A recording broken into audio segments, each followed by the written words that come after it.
الحمد لله كثيرا وسبحان الله بكرة وأصيلا.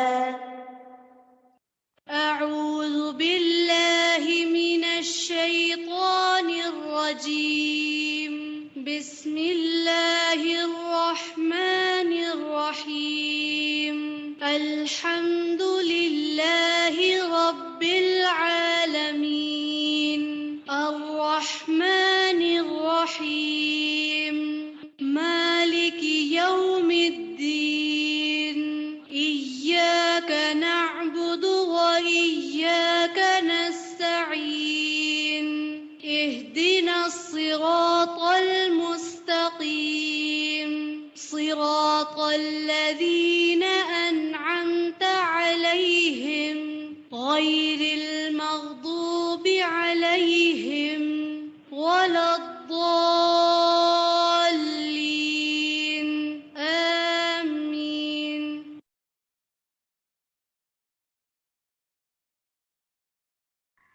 اعوذ باللہ من الشیطان الرجیم بسم اللہ الرحمن الرحیم السلام علیکم ورحمۃ اللہ وبرکاتہ. کیسے ہیں آپ لوگ؟ الحمدللہ. آپ لوگوں کا ویک کیسا گزرا؟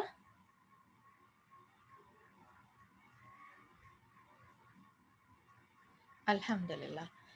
چلیں دعا کے ساتھ آج کے سیشن کا آغاز کریں گے. نحمد و نصلی علی رسول الکریم اما بعد فاعوذ باللہ من الشیطان الرجیم بسم اللہ الرحمن الرحیم رب اشرح لی صدری ویسر لی امری واحلل عقدۃ من لسانی یفقہوا قولی. اللہم فقہنا فی الدین رب یسر ولا تعسر وتمم بالخیر. اللہم انفعنا بما علمتنا وعلمنا ما ينفعنا وزدنا علما ربنا زدنا علما آمین الہی آمین. انشاءاللہ آج کی جو ہم دعا کریں گے جیسے سورہ مائدہ میں ہم پڑھے ہیں. کوئز اوپن نہیں ہے آپ کا؟ بالکل ایک وہ ریلیٹڈ سے کویسچن آ گیا تو میں بالکل ڈی ٹریک ہو گئی ہوں.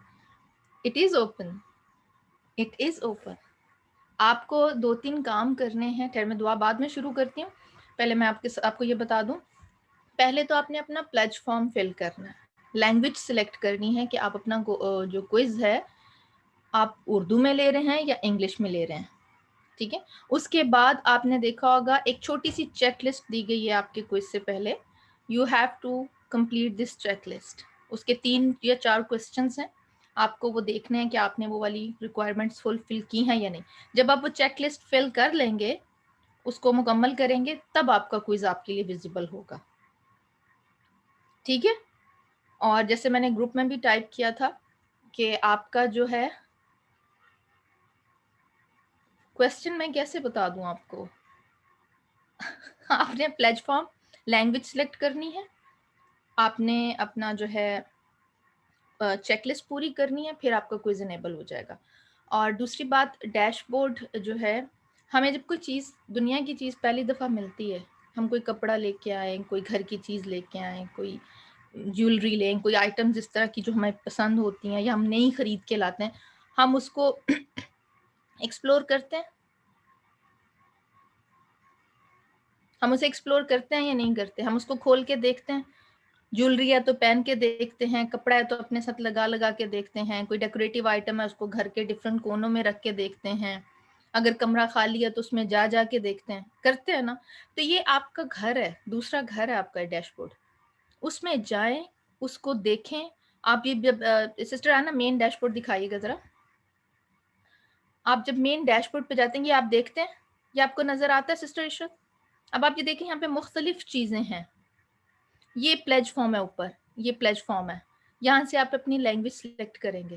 اس کے بعد جب آپ کوئزز میں چلے جاتے ہیں یہاں پہ انٹر ہوتے ہیں. یہ آپ دیکھ رہے ہیں quiz I am ready for the quiz. پھر سیکنڈ سے بھی پہلے دیکھیں آئی ایم ریڈی. یہ 3-4 کویسچنز ہیں. آپ کو یہ ان کے آنسرز کرنے ہیں. میں یا رانا بجی آپ کے لیے ان کے آنسرز نہیں کر سکتے. یہ آپ کو خود کرنے ہیں. ٹھیک ہے. جب یہ آپ ان کو آنسر کا ان کویسچنس کا آنسر دیں گے تو آپ کو کوئز آپ کے لیے اوپن ہو جائے گا. It will be visible for you. You will be able to take your quiz. ٹھیک ہے. بات سمجھ میں آ گئی سسٹر عشرت؟ یا کسی اور کو بھی اگر نہیں پتا تھا تو اب سمجھ میں آ گئی ہے؟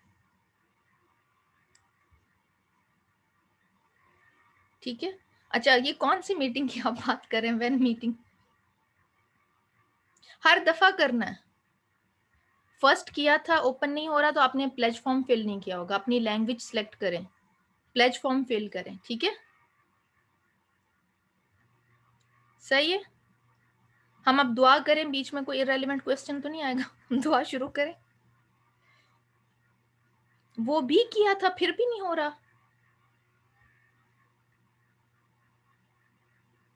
چلیں ہم ابھی کلاس کے دوران ہی اس کو ہم ریزالو کرتے ہیں کہ کیا ایشو ہو رہا ہے اور کس سائڈ سے ہو رہا ہے. ٹھیک ہے وری نہ کریں کیونکہ کافی اسٹوڈنٹس نے کوئز اٹمپٹ بھی کر لیا.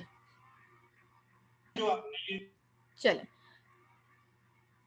دعا جو ہے ہم نے اس سے ملتی جلتی دعا جو ہے وہ پہلے کی ہے. اوکے آپ نے کوئز 1 مکمل کیا, کوئز نمبر 1 مکمل کیے سسٹر ہاجرہ اینڈ عشرت, اور پھر بھی نہیں ہو رہا. اوکے اب ہم اس کو دیکھتے ہیں. یہ 3-4 چیزیں جو ہیں وہ آپ پوری کر لیں تو انشاءاللہ پھر ہم اس کو دیکھ لیتے ہیں. چلیں آج کی جو دعا ہے یہ بھی سورہ قاف میں سے ہے. اس سے ملتی جلتی دعا ہم پہلے کر چکے ہیں تو کوئکلی اس دعا کو ہم دیکھ لیتے ہیں ڈفرینس کہاں پہ آتا ہے. اعوذ باللہ من الشیطان الرجیم.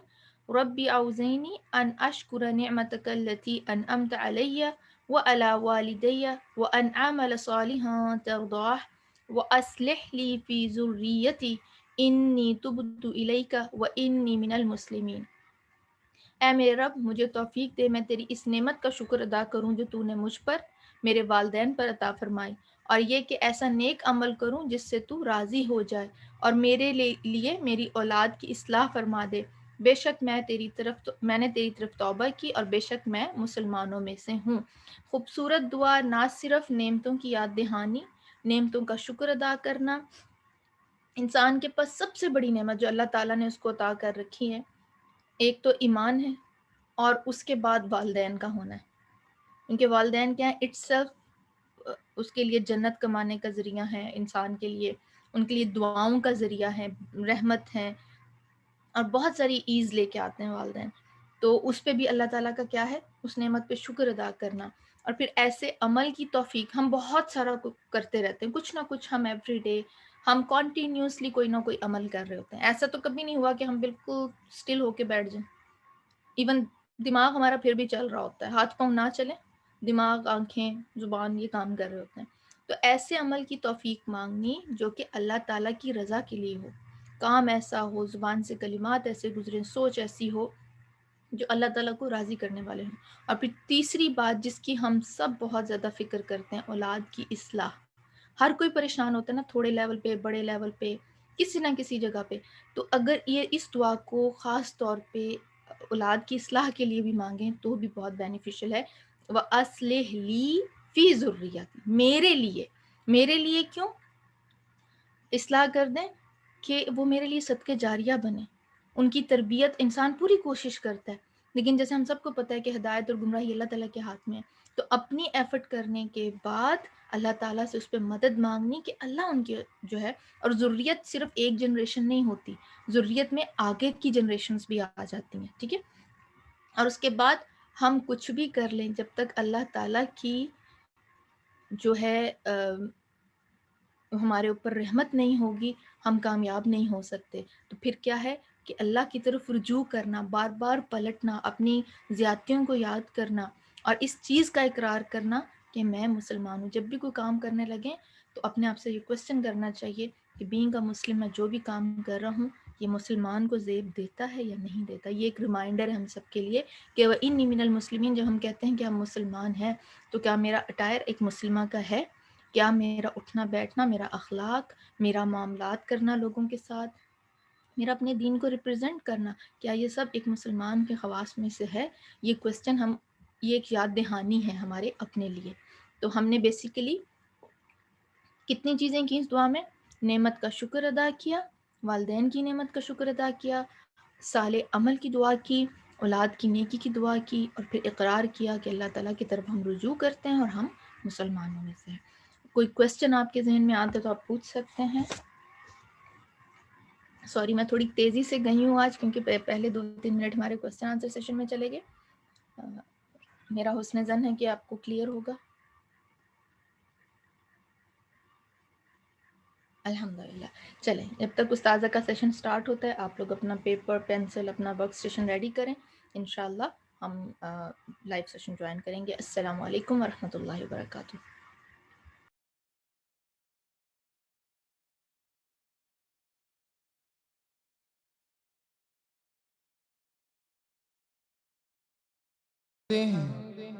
سبحان الله العظيم وبحمده سبحان الله العظيم وبحمده سبحان الله وبحمده عدد خلقه ورضا نفسه وزنة عرشه ومداد كلماته. سبحان الله وبحمده عدد خلقه ورضا نفسه وزنة عرشه ومداد كلماته. سبحان الله وبحمده عدد خلقه ورضا نفسه وزنة عرشه ومداد كلماته. سبحان الله والحمد لله ولا إله إلا الله والله أكبر. لا إله إلا الله العظيم الحليم. لا إله إلا الله رب العرش العظيم. لا إله إلا الله رب السماوات ورب الأرض ورب العرش الكريم. لا إله إلا الله العظيم الحليم. لا إله إلا الله رب العرش العظيم. لا إله إلا الله رب السماوات ورب الأرض ورب العرش الكريم. لا إله إلا الله العظيم الحليم. لا إله إلا الله رب العرش العظيم. لا إله إلا الله رب السماوات ورب الأرض ورب العرش الكريم.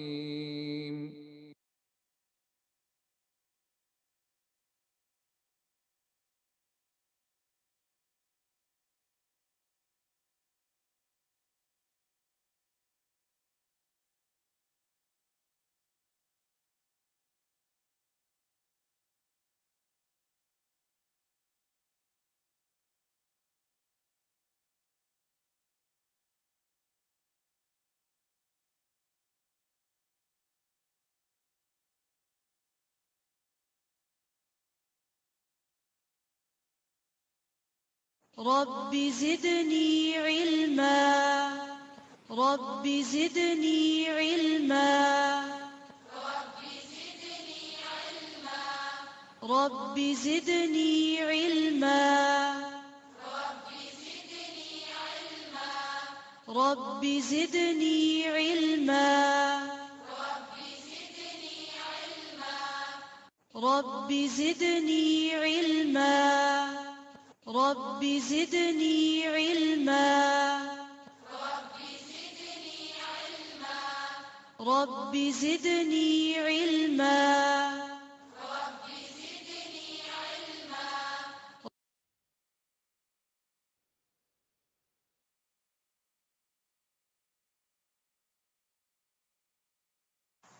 ربنا عليك توكلنا وإليك أنبنا وإليك المصير ربنا عليك توكلنا وإليك أنبنا وإليك المصير الله أكبر الله أكبر ولله الحمد.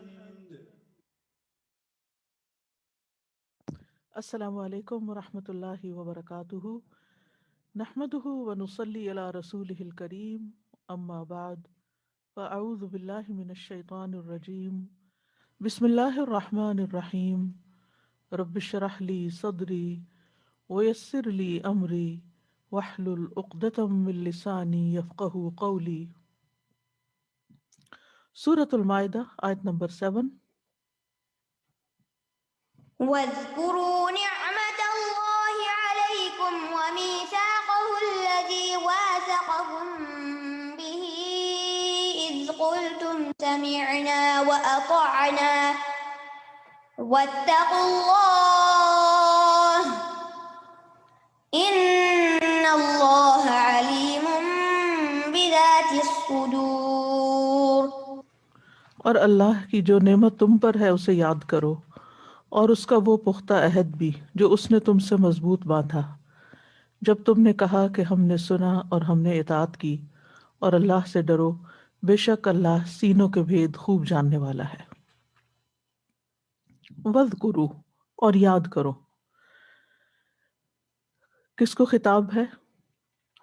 ایک رائے یہ ہے کہ مومنوں سے خطاب ہے، دوسری یہ ہے کہ یہود سے خطاب ہے، اہل کتاب سے، بنی اسرائیل سے، اور تیسرا یہ کہ تمام بنو آدم سے، تمام انسانوں سے. وَاذْکُرُوا نعمت اللہ، یاد کرو اللہ کی نعمت کو، علیکم جو تم پر ہے. نعمت یہاں اسم جنس ہے اور مراد ہیں ساری نعمتیں، ہر طرح کی نعمتیں. اور اللہ کی نعمتیں اتنی ہیں کہ انسان شمار نہیں کر سکتا. وَإِن تَعُدُّوا نِعْمَتَ اللَّهِ لَا تُحْصُوهَا إِنَّ الْإِنسَانَ لَظَلُومٌ كَفَّارٌ. اگر تم اللہ کی نعمت شمار کرو، گننا چاہو تو گن نہیں سکتے. یقیناً انسان بڑا ہی ظالم، بڑا ناشکرا ہے، یعنی اللہ کا شکر ادا نہیں کرتا، نعمتوں کو شمار میں نہیں لاتا. ایک اور جگہ پر فرمائے وَإِن تَعُدُّوا نِعْمَتَ اللَّهِ لَا تُحْصُوهَا إِنَّ اللَّهَ لَغَفُورٌ رَحِيمٌ. اگر تم اللہ کی نعمتیں گننا چاہو تو گن نہیں سکتے، بے شک اللہ بڑا غفور الرحیم ہے کہ تم نعمتوں کا شکر ادا نہیں بھی کرتے، پھر بھی وہ تمہیں نعمتیں دیے چلے جا رہا ہے. اور اگر دیکھا جائے تو نعمتیں تو بے شمار ہیں، لیکن سب سے بڑی نعمت جو ہے وہ نعمت اسلام ہے. الیوم اکملت لکم دینکم واتممت علیکم نعمتی، میں نے تم پر اپنی نعمت تمام کر دی. تو ایمان کی نعمت، اسلام کی نعمت، دین کی نعمت، اور دین پر عمل کرنے کی نعمت، دین کی سمجھ کی نعمت بہت بڑی نعمت ہے جس کا ہمیں ذکر کرنا چاہیے، یعنی اس کا شکر ادا کرنا چاہیے. پھر اسی طرح اور بے شمار نعمتیں ہیں. اللہ تعالیٰ کی معرفت، پھر اللہ کے بعد بندوں کے ساتھ انس اور محبت، اور اللہ کی خاطر بندوں کے ساتھ محبت، دین کی وجہ سے محبت، یہ بھی بہت بڑی نعمت ہے. بعض اوقات ہمارے بیک گراؤنڈ مختلف ہوتے ہیں، زبانیں مختلف ہوتی ہیں، رنگ مختلف ہوتے ہیں، لیکن اس کے باوجود ہم ایک اللہ کی خاطر مسجد میں اکٹھے ہو جاتے ہیں، بیت اللہ میں ایک صف میں کھڑے ہو جاتے ہیں، مسجد نبوی میں ایک صف میں کھڑے ہو جاتے ہیں. کوئی ترکی ہے، کوئی عربی ہے، کوئی افریقن ہے، کوئی پاکستانی ہے، لیکن سب ایک دوسرے کے خیر خواہ ہوتے ہیں. وَاذْكُرُوا نِعْمَتَ اللَّهِ عَلَيْكُمْ إِذْ كُنْتُمْ أَعْدَاءً فَأَلَّفَ بَيْنَ قُلُوبِكُمْ. تو یہ دلوں میں جو ڈالی ہوئی الفت ہے، یہ بھی، اس کو بھی اللہ سبحانہ تعالیٰ قرآن مجید میں نعمت کا نام دیتے ہیں. وَاذْكُرُوا نِعْمَتَ اللَّهِ. اسی طرح ہمارے جسم کے اندر نعمتیں، آنکھیں، زبان، ہونٹ، کان، یہ ساری چیزیں اللہ کی نعمتیں ہیں. اور اگر ہم اس کو الگ الگ طور پر لیں تو اگر مومنوں کے سے خطاب ہو تو پھر نعمت اسلام مراد ہے، اور پھر اگر اہل کتاب سے ہو، بنی اسرائیل سے، تو قرآن مجید میں آتا ہے یا بنی اسرائیل اذکروا نعمتی التی انعمت علیکم واوفوا بعہدی اوفی بعہدکم، تو ان کو جو اللہ نے چنا تھا وانی فضلتکم علی العالمین، تو یہ ساری نعمت تھی ان پر۔ اور اگر سارے بنو آدم ہو تو ہر انسان کو اللہ نے عام طور پر بے شمار نعمتیں دی ہیں، لیکن ہمیں اپنے طور پر اہل ایمان ہوتے ہوئے ہمیں کیا کرنا چاہیے؟ اس دین کی نعمت کو یاد رکھنا چاہیے، اس کا ذکر کرنا چاہیے، اس کے بارے میں سوچنا چاہیے اور اللہ کا شکر ادا کرنا چاہیے، کیونکہ نعمت کو یاد کرنے کا مقصد کیا ہے؟ تاکہ ہم اللہ تعالیٰ کے فضل اور مہربانی کو محسوس کریں، اور اگر ہم اللہ کی مہربانی کو محسوس کریں گے تو ہمارے لیے اس کی اطاعت اور اس کا ذکر اور اس کا شکر اور اس کی عبادت آسان ہو جائے گی، اور اس عبادت کے اندر ایک روح آ جائے گی۔ پھر فرمایا وَاذْكُرُوا نِعْمَةَ اللَّهِ عَلَيْكُمْ، اور اس کے بعد وَمِيثَاقَهُ الَّذِي وَاثَقَكُمْ بِهِ، اور اس کا وہ پختہ عہد بھی یاد کرو جو اس نے تم سے مضبوط باندھا تھا۔ میثاق کہتے ہیں پکے وعدے کو، پختہ عہد کو، یہ وثاق سے ہے۔ وثاق وہ رسی ہوتی ہے جس سے عہد باندھا، جس سے کوئی چیز باندھی جاتی ہے۔ تو اگر خطاب تمام بنو آدم کو ہو تو اس سے مراد کون سا میثاق ہے؟ جو عہد الست کے نام سے مشہور ہے۔ وَإِذْ أَخَذَ رَبُّكَ مِن بَنِي آدَمَ مِن ظُهُورِهِمْ ذُرِّيَّتَهُمْ وَأَشْهَدَهُمْ عَلَىٰ أَنفُسِهِمْ أَلَسْتُ بِرَبِّكُمْ قَالُوا بَلَىٰ شَهِدْنَا أَن تَقُولُوا يَوْمَ الْقِيَامَةِ إِنَّا كُنَّا عَنْ هَٰذَا غَافِلِينَ، یہ سورۃ الاعراف میں آتا ہے۔ اور جب تیرے رب نے آدم کے بیٹوں کو آدم کی پشتوں میں سے اور جب تیرے رب نے آدم کے بیٹوں سے وَإِذْ أَخَذَ رَبُّكَ مِن بَنِي آدَمَ، یعنی آدم کے بیٹوں سے میثاق لیا جب ان کو آدم کی پشتوں سے نکالا اور انہیں ان کی جانوں پر گواہ بنایا، کیا میں واقعی تمہارا رب نہیں؟ انہوں نے کہا کیوں نہیں، ہم نے گواہی دی، یعنی بنو آدم نے۔ وَإِذْ أَخَذَ رَبُّكَ مِن بَنِي آدَم، کہیں ایسا نہ ہو کہ تم قیامت کے دن کہو کہ بے شک ہم تو اس سے غافل تھے۔ تو یہ وہ وعدہ ہے جو اللہ تعالیٰ نے ساری انسانیت سے لیا ہے۔ اور اس کے بعد اگر اہل ایمان کے سے خطاب ہو تو پھر اس سے مراد وہ تمام وعدے بھی ہیں جو اللہ تعالیٰ کی طرف سے امانتیں ہیں، جیسے عبادات میں، معاملات میں، اخلاق میں جو ہم سے وعدے لیے گئے ہیں، کیونکہ ایک انسان جب مسلمان ہوتا ہے تو وہ ایک طرح سے کانٹریکٹ میں آ جاتا ہے۔ اور خصوصاً اذ قلتم سمعنا واطعنا، جب تم نے کہا کہ ہم نے سن لیا اور ہم نے اطاعت کی۔ اور پھر خاص طور پر کون سا وعدہ ہو سکتا ہے؟ جو صحابہ کرام نے نبی صلی اللہ علیہ وسلم سے بیعت کی شکل میں کیا، اس کو بھی قرآن مجید میں نعمت کہا گیا۔ وَاذْكُرُوا نِعْمَةَ اللَّهِ وَمِيثَاقَهُ الَّذِي وَاثَقَكُم بِهِ، یعنی یہ وہ بیعت مراد ہے جو مسلمان دار اسلام میں داخل ہوتے وقت رسول اللہ صلی اللہ علیہ وسلم کے ہاتھ پر کیا کرتے تھے۔ جیسا کہ صحابہ بیان کرتے ہیں کہ ہم نے رسول اللہ صلی اللہ علیہ وسلم سے یہ بیعت کر رکھی تھی کہ ہم اپنی خوشی اور ناخوشی، تنگی اور آسانی میں بھی، اور خود پر دوسروں کو ترجیح دیے جانے کی صورت میں بھی بات سنیں گے اور اطاعت بجا لائیں گے، اور صاحب امر لوگوں سے ہم کوئی جھگڑا نہیں کریں گے۔ تو بہرحال اہل ایمان سے اگر خطاب ہے تو پھر اہل ایمان کو جو حکم دیا جا رہا ہے وہ کیا کہ نمبر ایک، تم اللہ کی نعمتوں کی طرف متوجہ ہو، نعمت اسلام کی طرف متوجہ ہو، اور پھر ان وعدوں کو، اس عہد کو پورا کرو جو تم نے رسول اللہ صلی اللہ علیہ وسلم سے کیے، یا پھر یہ کہ باقی مومن جو ہیں اسلام میں جب داخل ہوتے ہیں یا شعوری طور پر اسلام قبول کرتے ہیں تو وہ اللہ سبحانہ تعالیٰ کے ساتھ جو وعدہ کرتے ہیں کہ ہم اس کی اطاعت کریں گے، اس کی بندگی کریں گے، تو ان کو پورا کرو۔ واتقوا اللہ، اور اللہ سے ڈرو، یعنی اللہ کا تقوی اختیار کرو، اور اس بات کا احساس رکھو کہ اللہ سبحانہ تعالیٰ ہر وقت تمہیں دیکھ رہا ہے جو بھی تم کرتے ہو۔ اصل میں تقوی کا مطلب ہوتا ہے پرہیزگاری، جسے اردو میں ترجمہ کیا جاتا ہے، یعنی دنیا میں احتیاط اور پرہیز کے ساتھ زندگی بسر کی جائے، احتیاط کے ساتھ زندگی بسر کی جائے، غیر محتاط زندگی نہ ہو۔ ایک صحابی نے حضرت عمر سے پوچھا تھا تقویٰ کیا ہے، تو انہوں نے کہا تھا کہ حضرت عمر نے ایک صحابی سے پوچھا تھا، ابی بن کعب سے، کہ تقویٰ کیا ہے؟ انہوں نے کہا امیر المومنین کیا آپ کسی ایسے راستے سے گزرے ہیں جس کے دونوں طرف جھاڑیاں ہوں؟ تو صحابی نے پھر پوچھا کہ آپ نے اس موقع پر کیا کیا؟ تو انہوں نے جواب دیا کہ اپنے دامن کو سمیٹ لیا اور بچتا بچاتا وہ گزر گیا۔ تو انہوں نے کہا یہی تقویٰ ہے کہ اس دنیا کے اندر انسان کو طرح طرح کے امتحان پیش آتے ہیں، ہر طرح کی آزمائشیں ہیں، ہر جگہ مختلف طرح کے کانٹے بکھرے ہوئے ہیں، کہیں نیگیٹیوٹی ہے، کہیں نان سیریس لوگ کو مسئلے چھیڑ کے بیٹھے ہوتے ہیں، کہیں دنیا کی کشش اپنی طرف کھینچ رہی ہوتی ہے، تو بہت سے ناخوشگوار اسباب، واقعات، حالات انسان کو پیش آتے رہتے ہیں۔ تو یہ گویا زندگی کے سفر میں ہمارے دونوں طرف بکھرے ہوئے کانٹے ہیں، وہ ناگوار چیزیں جو ہمیں تکلیف دیتی ہیں، چاہے وہ لوگوں کی طرف سے ہوں، چاہے وہ حالات ہوں، چاہے بعض اوقات اپنی بیماری ہو یا کوئی ایسی چیز ہو۔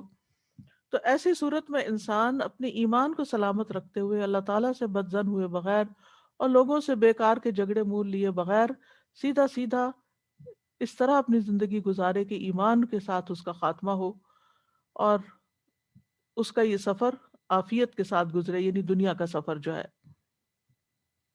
تو واتقوا اللہ ان اللہ علیم بذات الصدور، بے شک اللہ دلوں کے بھید جاننے والا ہے۔ کیا دلوں کے بھید کیا ہے؟ یعنی جو بھی تمہارے خیالات ہیں، یعنی ایمان ہے یا کفر ہے یا نفاق ہے یا تقوی ہے یا اخلاص ہے، توکل ہے، جو بھی دل کے اندر چیزیں ہیں وہ ساری کی ساری اللہ کے علم میں ہیں۔ ہمیں انسانوں کے بارے میں یہ حکم نہیں دیا گیا کہ ہم ان کے دلوں کے بھید جانیں یا ان کے اگلوائیں یا ان سے پوچھیں تم کیا سوچتے رہتے ہو، تمہیں کیا خیالات آتے ہیں۔ نہیں، یہ اللہ کا کام ہے، اللہ اور بندے کا معاملہ ہے۔ ہم جو بندہ اعلانیہ اچھے کام کرتا ہوا نظر آئے ہم اس کو اچھا ہی سمجھیں، باقی دلوں کا معاملہ یہ اللہ کے ساتھ ہے۔ بذات الصدور کا مطلب صدور صدر کی جمع ہے، یعنی جو سینوں میں ہے، یعنی سینوں کے بھید مراد ہیں۔ تو اس میں یہ بھی ہے کہ انسان اپنے دل کا بھی محاسبہ کرتا رہے، یعنی تقویٰ جو ہے اس کا تعلق دل کے ساتھ ہے، اور دل کا محاسبہ کیسے ہوتا ہے کہ انسان اپنے دل کے اندر آنے والے خیالات کا بھی جائزہ لیتا رہے، اور اگر وہ غلط خیالات ہوں تو خود اپنا علاج بھی کرے، اس کی نفی بھی کرے، ان کو نگیٹ کرے، ان کو اپنے اندر سے نکالے اور اپنے اندر پازیٹیوٹی لائے۔ تو بہرحال اس آیت میں اللہ سبحانہ وتعالیٰ نعمتوں کی یاد دہانی کرواتے ہیں اور ہمیں بھی حکم دیتے ہیں کہ ہم نعمتیں یاد کرتے رہیں۔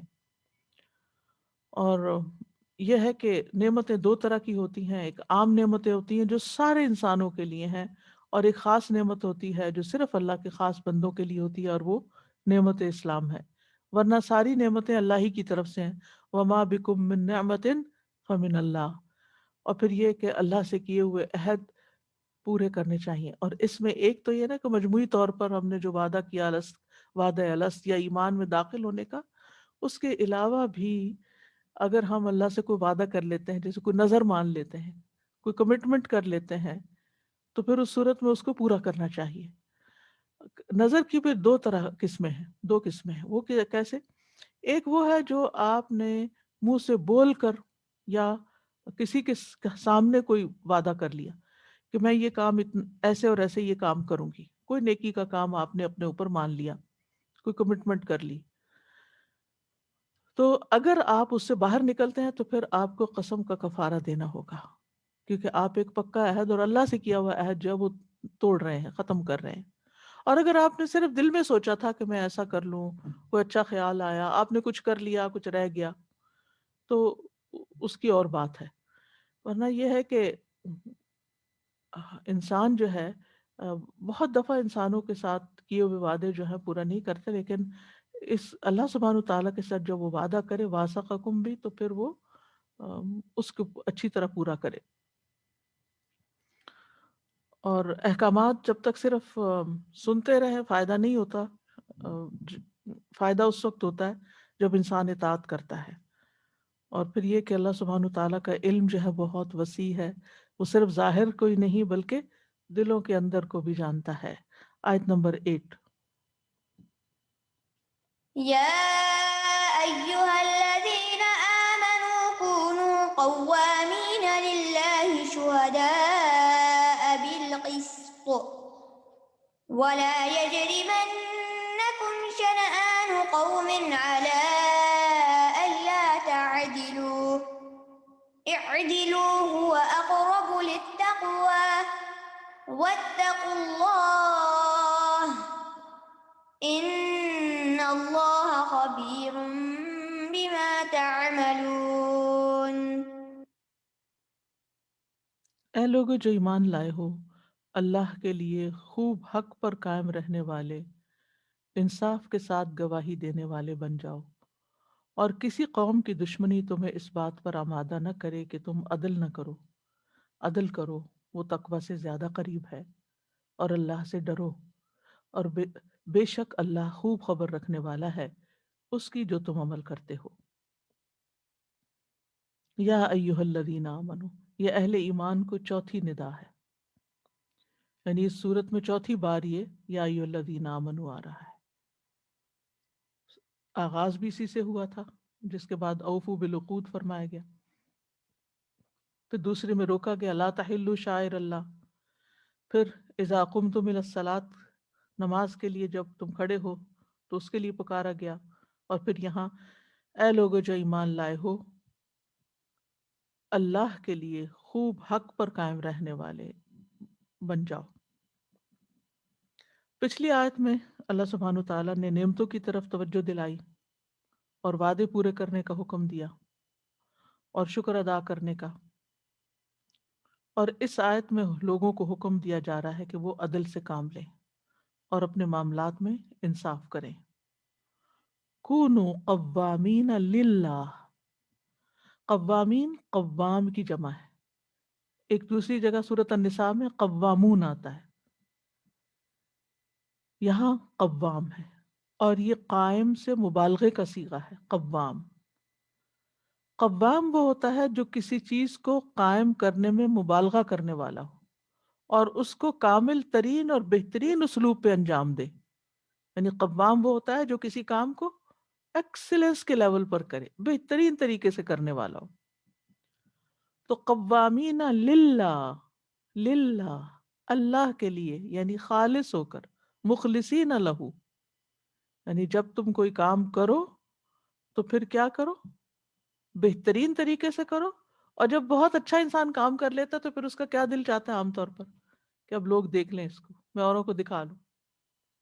آپ گھر اچھا سا صاف کر لیں، سجا لیں، تو پھر کوئی اچھا کھانا پکا لیں تو تب، یا تو اس میں یہ ہے کہ ٹھیک ہے آپ انسانوں کے اکرام میں یا ان کو خوش کرنے کے لیے بھی کچھ کرتے ہیں، لیکن جب بھی کوئی بھی ذمہ داری انسان پہ پڑے، کوئی بھی کام اس کے حصے میں آئے، کوئی بھی وہ کمٹمنٹ کرے، کوئی وہ وعدہ کرے، تو اس کو نہایت عمدہ طریقے سے نبھائے.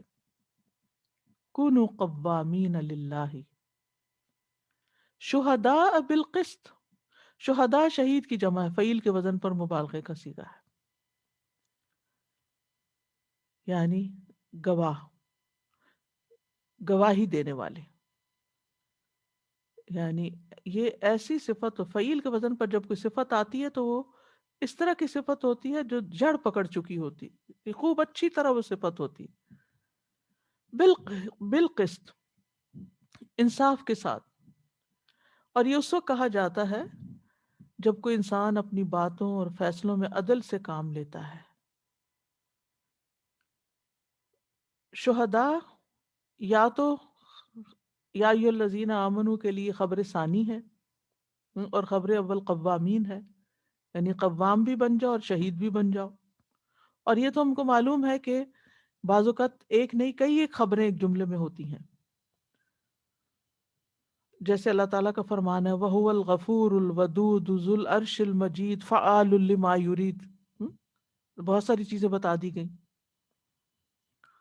تو اس آیت میں ایک خبر کے بعد پھر خبر ہے، یعنی خبر کے بعد خبر ہے. اور قسط کا جو لفظ ہے عدل کے لیے استعمال ہوتا ہے، اور قاسط اور مقسط اس میں تھوڑا سا فرق ہے. کانٹیکسٹ میں اس کو سمجھا جائے گا. قاسط کا مطلب ظالم بھی ہوتا ہے، جیسے سورۃ جن میں آتا ہے، اور مقسطین کہ اللہ تعالیٰ انصاف کرنے والوں سے محبت رکھتا ہے، اچھے معنوں میں آتا ہے باب فعال میں۔ تو شہداء بالقسط یعنی حق کی گواہی دو، اللہ کے لیے گواہی دو، حق کی گواہی دو۔ یہ نہیں کہ کوئی اگر تمہارے رشتہ دار ہیں یا پھر تمہارے پسندیدہ لوگ ہیں تو اس موقع پر تم انصاف کا دامن چھوڑ دو اور ان کی طرفداری کرنے لگو۔ یہاں جو حکم دیا جا رہا ہے وہ یہی کہ انسان جب بھی گواہی دے تو انصاف سے گواہی دے۔ قوامین بالقسط شہداء للہ، سورۃ النساء میں بھی یہ معنی گزر چکا ہے۔ وہاں پر قوامین بالقسط آیا اور شہداء للہ آیا ہے، اور یہاں پر کیا ہے؟ قوامین للہ شہداء بالقسط۔ مطلب یہ ہے کہ کسی قریب کی قرابت داری تمہیں اس بات پہ نہ ابھارے کہ تم گواہی میں کوئی تبدیلی کر دو، یا کسی کی دشمنی تمہیں اس بات پر آمادہ نہ کرے کہ تم اس کے خلاف گواہی دو، بلکہ عدل والے بن جاؤ، قریب کے ساتھ بھی، بعید کے ساتھ بھی، دوست کے ساتھ بھی، دشمن کے ساتھ بھی، جس کے ساتھ بنتی ہے اس کے ساتھ بھی اور جس سے نہیں بنتی اس کے ساتھ بھی، ہر حال میں عدل کرو، خواہ حاکم ہو یا محکوم ہو، کچھ بھی ہو۔ جو حاکم عدل سے کام لیتا ہے اس کا اجر نبی صلی اللہ علیہ وسلم نے کچھ یوں بتایا کہ 7 قسم کے لوگوں کو اللہ تعالیٰ اپنے سائے میں جگہ دے گا جس روز اس کے سائے کے علاوہ کوئی سایہ نہ ہوگا۔ اس میں انصاف کرنے والا حکمران، عدل کرنے والا حکمران۔ پھر اسی طرح گھریلو زندگی میں بھی عدل کرنے کی بات کی گئی۔ اگر ایک سے زیادہ بیویاں ہوں تو شوہر کو انصاف کا حکم دیا گیا، اولاد ہو ایک سے زیادہ تو اولاد کے درمیان انصاف کرنے کا حکم دیا گیا۔ نعمان بن بشیر والی حدیث آپ سب کو معلوم ہے کہ جس میں انہوں نے اپنے بیٹے کو کچھ ہبہ کیا، کچھ دیا، عطیہ دیا، تو ان کی والدہ نے اعتراض کیا، تو نبی صلی اللہ علیہ وسلم کے پاس آئے تو آپ نے فرمایا کہ کیا تم نے اپنی ساری اولاد کو یہ دیا ہے؟ تو انہوں نے کہا نہیں ہے۔ تو آپ نے فرمایا اللہ سے ڈرو اور اپنی اولاد کے درمیان عدل و انصاف کیا کرو، فاتقوا اللہ وعدلوا بین اولادکم۔ تو وہ واپس انہوں نے پھر جو دیا تھا وہ واپس لے لیا۔ پھر اسی طرح انسان اگر 2 لوگوں پر بھی حاکم ہے نا تو اس کا کام کیا ہے کہ ان اپنے نیچے والوں کے ساتھ عدل کرے۔ جیسے کوئی کسی ادارے کا مدیر ہے، کوئی ذمہ دار ہے، یعنی گھریلو زندگی میں تو ہے ہی، لیکن اداروں کے اندر، کسی آرگنائزیشنز میں، کمپنیز میں، وہاں کوئی اگر سربراہ ہے تو اس کے ساتھ جتنے بھی لوگ کام کرتے ہیں ان سب کے ساتھ عدل کرے۔ رسول اللہ صلی اللہ علیہ وسلم نے فرمایا عدل کرنے والے اللہ کہ ہاں رحمان عز و جل کی دائیں جانب نور کے ممبروں پر ہوں گے اور اس کے دونوں ہاتھ دائیں ہیں۔ یہ وہی لوگ ہوں گے جو اپنے فیصلوں، اپنے اہل و عیال اور جن کے یہ ذمہ دار ہیں ان کے معاملے میں عدل کرتے ہیں، یعنی جن کی ان پر ذمہ داری ہے۔ اسی طرح قاضی کے لیے حکم ہے کہ وہ عدل و انصاف سے کام لے۔ وَإِذَا حَكَمْتُمْ بَيْنَ النَّاسِ أَن تَحْكُمُوا بِالْعَدْلِ، کہ اللہ تعالیٰ کا حکم کیا ہے کہ جب تم لوگوں کے درمیان فیصلہ کرو تو انصاف کے ساتھ فیصلہ کرو۔ اور قاضی کے پاس اگر کوئی مقدمہ آتا ہے تو دونوں کو ایک جگہ بٹھائے، یعنی جو 2 جھگڑنے والے ہیں، یہ نہیں کہ ایک کو کھڑا رکھے دوسرے کو بٹھا دے، اور بعض کو اچھے نظروں سے دیکھے اور بعض کو غضبناک نظروں سے دیکھے، کسی کے ساتھ مسکرا کے بات کرے اور کسی کے ساتھ بن مسکرائے، اور کسی کی بات توجہ سے سنے اور کسی کی بات توجہ سے نہ سنے۔ تو یہ صرف عدالت کے قاضی کے لیے نہیں، والدین کے لیے گھر کے اندر، اور اسی طرح ادارے کے ذمہ دار جو بھی لوگ کسی بھی مقام پر ہیں وہ پھر اسی طرح کے معاملات میں بھی عدل سے کام لیں، اور فیصلہ کرتے وقت غور سے بات سنیں اور پھر انصاف کا فیصلہ کریں۔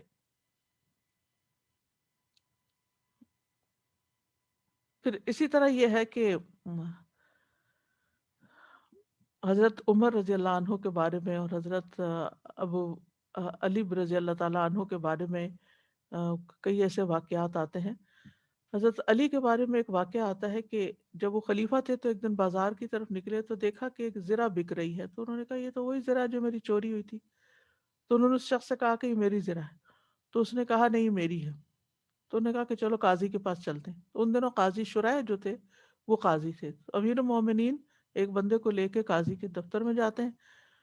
تو وہ اپنی جگہ سے اٹھ جاتے ہیں, امیر المومنین کو بٹھاتے ہیں اور پوچھتے ہیں کہ کیا حکم ہے آپ کا. تو انہوں نے کہا کہ میرے اور اس کے بیچ میں یہ جھگڑا ہے, یہ میری زرہ ہے, میں اسے پہچانتا ہوں اور یہ شخص کہتا ہے کہ میری ہے, تو آپ اس میں فیصلہ کر دیں. انہوں نے کہا کہ آپ گواہ لائیں کہ آپ کی ہے. تو انہوں نے کہا کہ میرا بیٹا حسن گواہ ہے, اور اسی طرح ایک اور کی گواہی انہوں نے اپنے غلام کی گواہی, قمبر اس کا نام تھا, کہ یہ دو میرے حق میں گواہی دی, کوئی گھر میں تو یہی دو دیکھنے والے تھے. انہوں نے کہا کہ غلام کی گواہی تو میں لیتا ہوں لیکن بیٹے کی گواہی نہیں لے سکتا. امیر المومنین کو یہ کہہ رہے ہیں کہ کیا آپ نے یہ نہیں نبی صلی اللہ علیہ وسلم کی یہ تعلیم نہیں ہے آپ کو معلوم کہ یعنی باپ کے حق میں بیٹا گواہی نہیں دے سکتا. تو بہرحال قاضی شرائح نے جو سامنے جو حالات تھے, حالانکہ انہیں پتا تھا کہ حضرت علی کا مقام کیا ہے اور وہ کبھی غلط بیانی نہیں کر سکتے, لیکن فیصلہ جو تھا وہ اس نصرانی کے حق میں کر دیا, جس یعنی جو چور تھا اس کے حق میں فیصلہ کر دیا ظاہری قرائن کی بنیاد پر. تو وہ شخص جو تھا وہ اس پہ اتنا اثر ہوا اس بات کا, تو کہنے لگا کہ اللہ کی قسم اے امیر المومنین, یہ آپ کے اونٹ سے گری تھی اور میں نے اٹھائی تھی, یہ آپ ہی کی ہے. تو اس پر لا الہ الا اللہ پڑھی اس نے اور مسلمان ہو گیا. تو حضرت علی نے کہا جب تم نے اسلام قبول ہی کر لیا ہے تو یہ زرہ بھی تمہاری, اور اس کے ساتھ 700 درہم بھی تمہیں دیتا ہوں اور ایک گھوڑا بھی دیتا ہوں. بہرحال وہ پھر حضرت علی کا اتنا جانثار دوست بن گیا کہ جنگ صفین میں آپ کی طرف سے لڑتا ہوا شہید ہوا. تو بہرحال یعنی انصاف کے دور رس اثرات ہوتے ہیں. پھر اسی طرح حضرت عمر بن خطاب کے بارے میں آپ کو معلوم ہوگا کہ انہوں نے حضرت عمرو بن العاص کو مصر کا گورنر بنایا تھا. تو ایک موقع پر کوئی گھڑ دوڑ تھی تو حضرت عمرو کے بیٹے نے, محمد اس کا نام تھا, اس نے حصہ لیا. تو جو شخص جیتا تھا انہوں نے کہا میں نہیں مانتا اور یہ میرا گھوڑا جیتا ہے. بہرحال اب ہوا یہ کہ چونکہ وہ خلیفہ کے یا گورنر کے بیٹے تھے تو انہوں نے اس شخص کو کوڑے لگائے. یہ بات وہ مصری جو تھا وہ آگے حضرت عمر کے پاس شکایت لے کر, تو حضرت عمر نے خط لکھا حضرت عمرو بن العاص کو کہ میرا یہ خط ملتے ہی فوراً خود بھی آ جاؤ, بیٹے کو بھی لے آؤ. تو باپ نے بیٹے سے پوچھا تم نے کچھ گڑبڑ کی تھی؟ تو نہیں میں نے کچھ نہیں کیا. خیر دونوں آئے, حضرت عمر کے سامنے پیش ہوئے. حضرت عمر سامنے تھے اور بیٹا پیچھے چھپا ہوا تھا.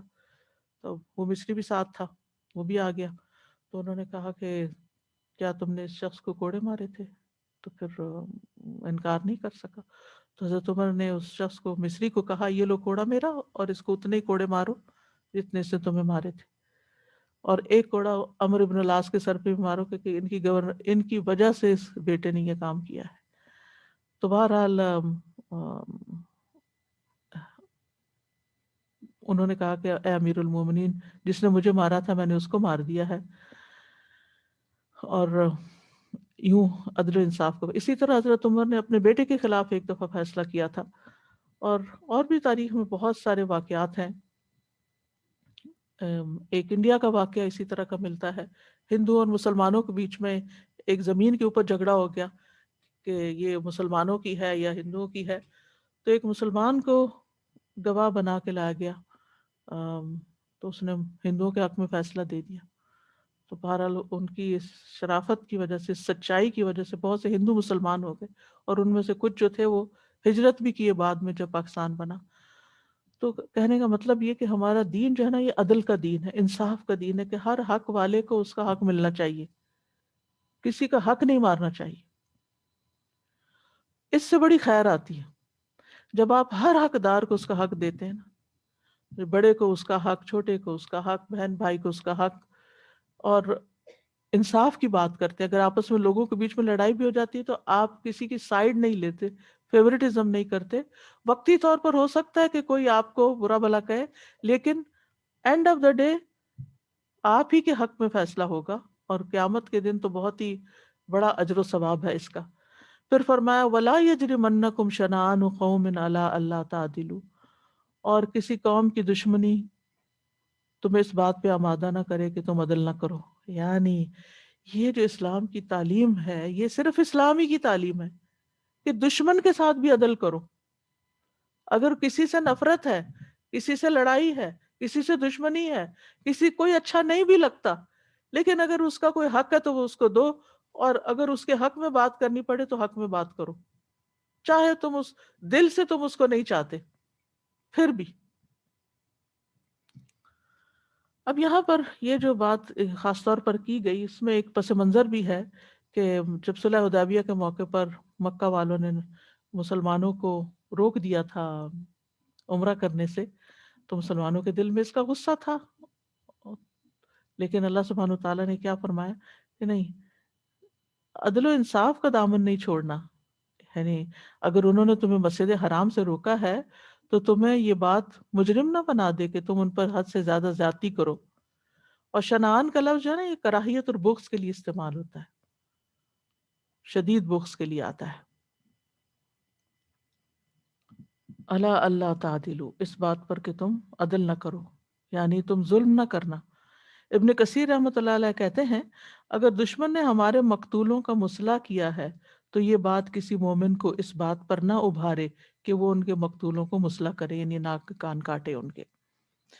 ابو بکر رضی اللہ عنہ کا ایک واقعہ آتا ہے کہ روم کے سرداروں میں سے کسی سردار کا سر جب ان کے پاس لایا گیا تو انہوں نے کہا یہ کیا ہے؟ صرف خبر ہی کافی تھی، خط ہی لکھ دیتے بس کافی تھا. تو جو لانے والا تھا اس نے کہا کہ وہ بھی ایسا ہی کرتے ہیں کہ مسلمانوں کے سر کاٹ کر اپنے حکمرانوں کے پاس لے جاتے ہیں. تو ابو بکر رضی اللہ عنہ نے کہا کہ کیا تم فارس اور روم کی سنتوں پہ عمل کرو گے؟ یعنی جو غلط کام وہ کر رہے ہیں تم بھی وہی کرو گی؟ نہیں، تم زیادتی نہیں کر سکتے، ظلم نہیں کر سکتے، عدل ہی کرو گے اور اچھا ہی کرو گے. اعدلوا هو اقرب للتقوی، عدل سے کام لو، وہ تقوی کے زیادہ قریب ہے. واتقوا اللہ، اور اللہ سے تقوی کرو، اللہ سے ڈرو. یعنی جب تم عدل کی خواہش رکھو گے اور اس پر عمل کی کوشش کرو گے تو یہ چیز تمہارے دلوں کے تقوی کے بہت قریب ہے. اگر عدل کی تکمیل ہو گئی تو تقوی بھی مکمل ہو گیا.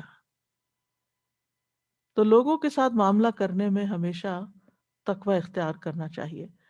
عام طور پر آپ دیکھا گیا کہ لوگ نمازوں کی پابندی بھی کر لیتے ہیں، رمضان کے روزے تراویحیں سب کچھ کر لیتے ہیں، لیکن لوگوں کو جب حق دینے کی بات آتی ہے تو حق نہیں دیتے، چاہے وراثت کا حق ہو یا عام روزمرہ کے چھوٹے چھوٹے حق ہوں. اور اسی طرح کاروبار میں، لین دین میں، شادی بیاہ کے موقع پر عورتوں کو مہر دینے میں، ان کی اولاد کے حق دینے میں. اب جیسے اگر کوئی شخص طلاق بھی دے دیتا ہے بیوی کو تو جو بچہ ہے اس کا خرچ تو باپ ہی کے ذمہ ہے، باپ سے پوچھا جائے گا قیامت کے دن. اور یہ ظلم ہے اگر وہ بیوی پر ڈال دیتا ہے کہ تم خود اس کو پالو، تم کماؤ، تم لگاؤ اس پر، یا اس کے پیرنٹس اس پہ لگائیں.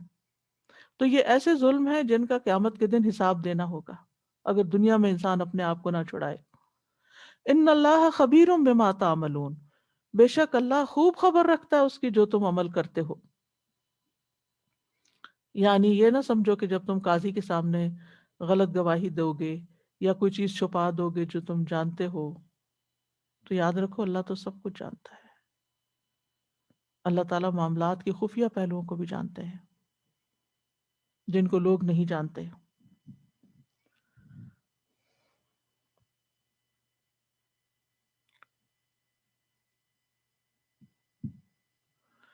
ابو بکرہ رضی اللہ عنہ کہتے ہیں کہ نبی صلی اللہ علیہ وسلم نے 3 مرتبہ فرمایا کیا میں تمہیں کبیرہ گناہوں کی اطلاع نہ دوں؟ صحابہ نے عرض کیا اے اللہ کے رسول آپ ضرور آگاہ کیجئے. آپ نے فرمایا اللہ کے ساتھ شرک کرنا، والدین کی نافرمانی کرنا. پہلے آپ تکیہ لگائے ہوئے تھے، پھر آپ اٹھ کے بیٹھ گئے. خبردار، اور جھوٹی گواہی دینا کبیرہ گناہ ہے. پھر مسلسل اس کا تکرار کرتے رہے یہاں تک کہ ہم لوگ کہنے لگے کاش آپ خاموش ہو جائیں. تو ان اللہ خبیر علیم، خبیر کا معنی بھی خبر رکھنے والا اور علیم کا معنی بھی علم رکھنے والا. تو خبیر جو ہے یہ علیم سے زیادہ دقیق ہوتا ہے، اور یہ خبر سے ہے، باطنی امور کا علم ہونا، چھپی ہوئی چیزوں کا علم ہونا. یعنی علیم میں اللہ کے لیے ہو تو اللہ تو سبھی جانتا ہے، لیکن عام طور پر جو علم والا ہوتا ہے وہ صرف ظاہری چیزوں کو جانتا ہے، لیکن خبیر ماہر وہ ہوتا ہے جو اس چیز کے یعنی کہ ان گوشوں کو جانتا ہے جو ایک عام جاننے والا نہیں ہوتا، جاننے والے کو نہیں معلوم ہوتا.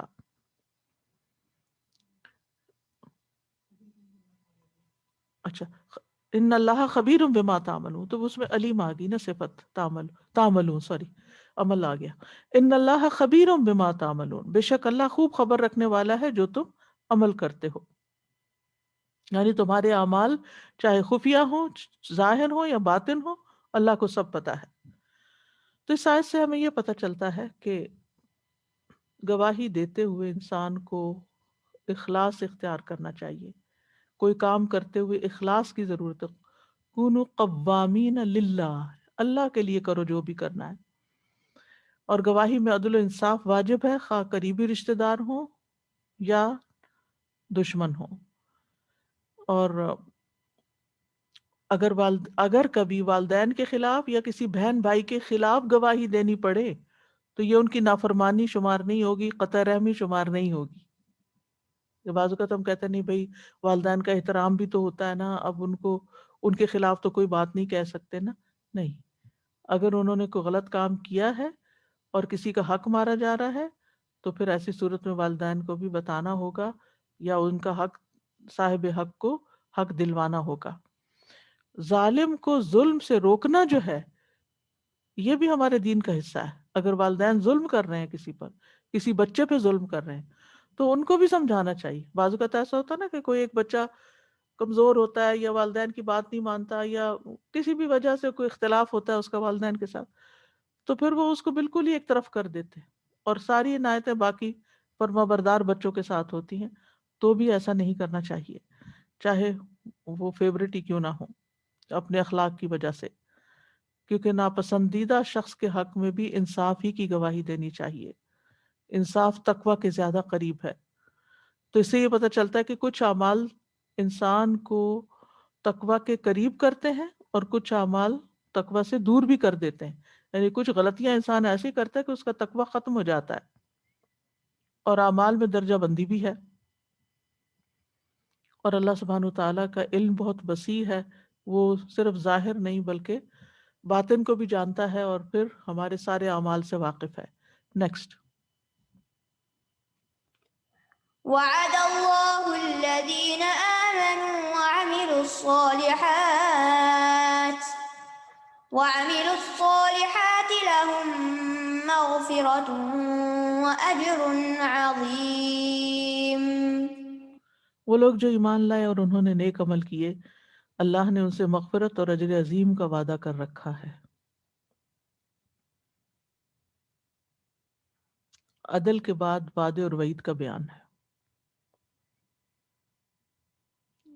یہاں ایمان لا کر عمل صالح کرنے والوں کے لیے مغفرت اور اجر عظیم کا وعدہ ہے، اور اگلی آیت میں اس کے برعکس ہے.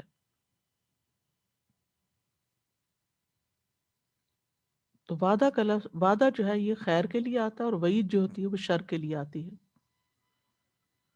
اور ایمان والے، اور یہاں اللہ کا وعدہ جو ہے وہ ویسے بھی بہت سچا ہوتا ہے. اور یہ وعدہ کس کے لیے ہے؟ ایمان لا کر نیک عمل کرنے والوں کے لیے جو عمل صالح کرتے ہیں. اور پیچھے میں تفصیل بتا چکی ہوں کہ عمل صالح کی 2 شرائط ہوتی ہیں، ایک اخلاص اور دوسرے سنت کی مطابقت. اور پھر جنس کے اعتبار سے، نوع کے اعتبار سے، مقدار کے اعتبار سے، کیفیت کے اعتبار سے، زمانے کے اعتبار سے، مکان کے اعتبار سے اعمال جو ہیں وہ دیکھے جائیں گے. لہم مغفرتن، ان کے لیے بخشش ہے، یعنی گناہوں کی معافی ہے. کیونکہ کوئی شخص گناہ سے تو خالی ہے ہی نہیں نا. لیکن جب انسان نیکیوں میں دوڑ لگاتا ہے تو ان الحسنات یذہبن السیئات، تو ان کے لیے بخشش بھی ہے اور اجر عظیم بھی ہے، اور یہ وعدہ ظلم کرنے والوں، شرک کرنے والوں کے لیے نہیں ہے، نہ ان کے لیے بخشش ہے اور نہ ہی ان کے لیے کوئی اجر ہے، بلکہ اس کے برعکس اسم نظیمہ ہے، اجر نظیمہ کی بجائے۔ تو اللہ سبحانہ وتعالیٰ اپنے وعدے کے خلاف نہیں کرتا، اور اس کے وعدے ان لوگوں کے لیے ہیں جو صرف ایمان کا دعویٰ نہیں کرتے بلکہ اس کے ساتھ عمل صالح بھی کرتے ہیں۔ اور اللہ سبحانہ وتعالیٰ نے جو ثواب دیا ہے اس کو اجر کا لفظ اس کے لیے استعمال ہوتا ہے، یعنی اجر اجرت سے ہے، یعنی جیسے کوئی مزدوری کرے، محنت کر کے لایا ہے۔ نیکسٹ، والذين كفروا وكذبوا بآياتنا أولئك أصحاب الجحيم۔ اور وہ لوگ جنہوں نے کفر کیا اور ہماری آیات کو جھٹلایا، یہی لوگ جہنم کے ساتھی ہیں۔ ایمان والوں کے مقابلے میں کفر کرنے والے، اور عمل صالح کے مقابلے میں وَكَذَّبُوا بِآيَاتِنَا، یعنی دو کام ادھر دو ادھر، یعنی بجائے عمل کرنے کے انہوں نے آیات ہی کو جھٹلا دیا، یعنی صرف یہ نہیں کیا کہ خود نہیں مانا بلکہ ان کو بھی جھوٹ قرار دیا۔ تو یہی لوگ جہیم کے ساتھی، جہنم کے۔ تو بعض اوقات صرف کفر کا ذکر کیا جاتا ہے اور بعض اوقات کفر کے ساتھ تکذیب کا بھی ذکر ہوتا ہے، اور کبھی دونوں کا ہوتا، یعنی کبھی صرف تکذیب کا ہوتا، صرف کفر کا ہوتا ہے، صرف تکذیب کا، اور کبھی کفر اور تکذیب اکٹھے بھی آتے ہیں جیسے یہاں ہے، اور یہ بہت شدید اور بہت سنگین گناہ ہو جاتا ہے۔ تو انسان کے لیے کیا ضروری ہے کہ اگر کامیاب ہونا چاہتا ہے تو اللہ تعالیٰ کے احکامات کے سامنے سر تسلیم خم کر دے، کیونکہ جو انکار کرے گا اللہ کے حکم کا اور ان کو جھٹلا دے گا تو پھر اس کے جہنمی ہونے میں کوئی کسر باقی نہیں رہتی۔ تو کفر اور تکذیب انسان کے لیے سخت خطرناک ہیں، اور ان کے لیے اصحاب الجحیم کا لفظ استعمال ہوا ہے۔ اصحاب کا لفظ ہوتا ہے، اصحاب کا لفظ صاحب کی جمع ہے، اور صاحب کہتے ہیں ساتھ رہنے والے کو، جو آپ کے ساتھ لازم ہو، یعنی وہ جہنم میں بس ہمیشہ کے لیے چمٹ ہی جائیں گے، وہیں وہاں سے نکل نہ سکیں گے۔ اصحاب الجحیم جہنم کے ساتھی بن جائیں گے، ساتھ ہی رہیں گے اس کے۔ اور جہیم جہنم کے ناموں میں سے ایک نام ہے فعیل کے وزن پر۔ نیکسٹ، يا أيها الذين آمنوا اذكروا نعمة الله عليكم إذ هم قوم أن يبسطوا إليكم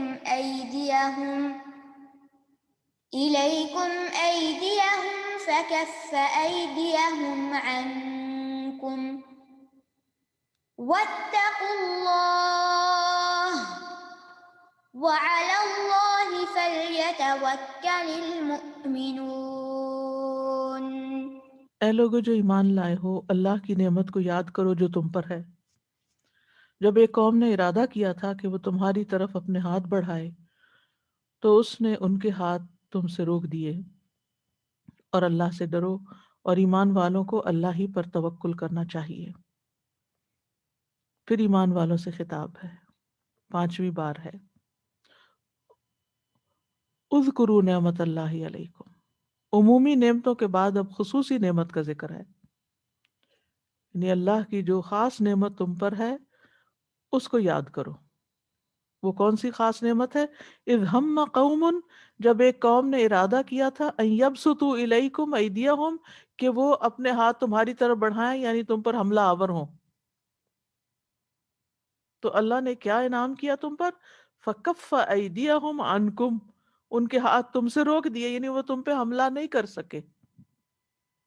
واتقوا اللہ وعلی اللہ فلیتوکل المؤمنون، پھر تقوی کا حکم اور توکل کا حکم۔ اس آیت کے شان نزول میں مفسرین نے بہت سے واقعات بیان کیے ہیں۔ ان میں سے ایک واقعہ ہے کہ جابر رضی اللہ عنہ کہتے ہیں، اور ابن کثیر نے ذکر کیا ہے کہ رسول اللہ صلی اللہ علیہ وسلم ایک جگہ آرام فرما رہے تھے، تو صحابہ جو تھے درختوں کے سائے ڈھونڈتے وہ دور نکل گئے، آپ اکیلے تھے، آپ نے اپنے ہتھیار کو ایک درخت کے ساتھ لٹکایا اور سو گئے۔ اتنے میں ایک عرابی آیا، اس نے تلوار لی اور پکڑ کے سونت کے کہنے لگا کہ آج تمہیں مجھ سے کون بچائے گا؟ تو آپ نے فرمایا اللہ بچائے گا۔ اس پر وہ کانپنے لگا، تلوار گر گئی۔ 2 یا 3 بار اس نے کہا اور آپ نے ہر دفعہ یہی جواب دیا۔ تو بہرحال آپ نے صحابہ کو بلوایا اور اس سے عرابی کی یہ بات بتائی۔ وہ اس وقت آپ کے پاس بیٹھا ہوا تھا، آپ نے اس کو کوئی سزا نہیں دی۔ تو اس طرح اللہ سبحانہ وتعالیٰ نے اس کے ہاتھ روک دیے تھے محمد صلی اللہ علیہ وسلم سے۔ اسی طرح کچھ عربوں نے رسول اللہ صلی اللہ علیہ وسلم کو اچانک شہید کر دینے کا ارادہ کیا تھا، اور اس مقصد کے لیے انہوں نے اس بدو کو بھیجا تھا۔ تو پھر یہ نتیجہ نکلا جو اس واقعے میں ہے، یعنی یہ واقعہ جو اس سے متعلق ہے۔ اسی طرح یہ ہے کہ نبی صلی اللہ علیہ وسلم ایک مرتبہ یہود کے علاقے میں گئے، عمرو ابن امیہ الضمری کے ہاتھوں 2 لوگوں کا قتل ہوا تھا، تو ان کی دیت کا معاملہ تھا، اور یہود کو معاہدہ میثاق مدینہ کے تحت اس دیت میں کنٹریبیوٹ کرنا تھا۔ تو آپ جب وہاں گئے تو نبی صلی اللہ علیہ وسلم دیوار کے سائے میں بیٹھے اور صحابہ بھی بیٹھ گئے۔ تو اس وقت ان کا ارادہ کیا تھا کہ اوپر سے ایک پتھر پھینک کے آپ کو نعوذ باللہ شہید کر دیا جائے گا۔ تو فوراً آپ کو اللہ سبحانہ تعالیٰ کی طرف سے خبر مل گئی اور آپ وہاں سے اٹھ کے چلے آئے، اور اس کے بعد آپ کو حکم دیا گیا کہ یہود کا محاصرہ کر لیں، اور پھر انہیں جلا وطن کر دیا گیا تھا۔ یہ اس کی تفصیل ابن کثیر میں ملتی ہے۔ تو یا ایھا الذین آمنوا اذکروا نعمت اللہ علیکم، اور آپ دیکھیے کہ نبی صلی اللہ علیہ وسلم کو شہید کرنے کے ایک نہیں بے شمار واقعات ملتے ہیں، اور اسی طرح مسلمانوں پر جب احزاب کی جنگ میں وہ سارے لشکر آگے تھے حملہ آور ہو کر، حدیبیہ کے موقع پر وہ تنعیم کے مقام پر 80 لوگ جو تھے وہ مسلمانوں پر نماز کی حالت میں حملہ کرنا چاہتے تھے۔ تو بے شمار مواقع ہیں جہاں اللہ تعالیٰ نے اپنی خاص رحمت اور فضل کے ساتھ کفار کے ہاتھوں کو روک دیا۔ یہ تو ہمیں بتا دیا گیا نا، پتہ چل گیا، لیکن ہر انسان کے ساتھ ایسے واقعات ہوتے ہیں کہ اللہ سبحانہ وتعالیٰ اس کو ایکسیڈنٹ سے بچا لیتا ہے، اس کو کسی بیماری سے بچا لیتا ہے، اسے کسی مالی نقصان سے بچا لیتا ہے۔ تو ایسی تمام جو نعمتیں انسان کو ملے ان پر اللہ تعالیٰ کا شکر ادا کرنا چاہیے، اور نعمت کو یاد کر کے کہ اللہ نے ہم پر یہ احسان کیا تھا، یعنی صرف خبر دینے کے طور پر نہ ہو بلکہ شکرانے کے طور پر اس کی خبر دی جائے۔